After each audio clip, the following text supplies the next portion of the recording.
There's free templates if you want them. You can use them as cupcake toppers or decorate a cake. I don't care. If you want this recipe, then watch this video.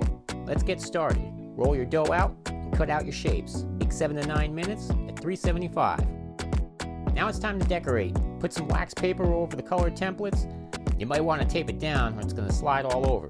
Let's start with the Oogie Boogie. Melt some chocolate with a little vegetable oil and pour in decorating bottles. You're going to follow the shape. It's good to have toothpicks handy. Leave the eyes and the mouth open. Use the toothpicks to spread the chocolate evenly. You're going to do this for the whole shape.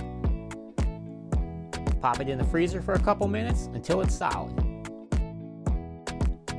Hit it with the black for the eyes, mouth, and stitches. Once it's one big chunk, I like to transfer it to a plate for the details. I'm not going to go crazy with the stitches. Less is more. Then you can ice your cookies. You can use royal icing, frosting, whatever floats your boat. Carefully peel Oogie Boogie off the wax paper and plop the old bag of bugs right on top.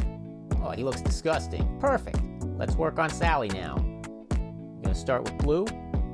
I fudged up. I had light blue chocolate and forgot about it. Oh well, you get the idea. Spread it on the face and neck using the toothpick to get to the edges. Next, do red for the hair. Just make sure everything's connected. Then purple, followed by orange.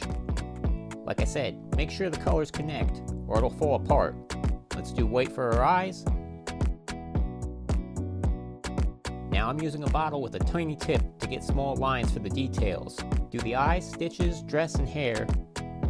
Just a little dab of red for the lips.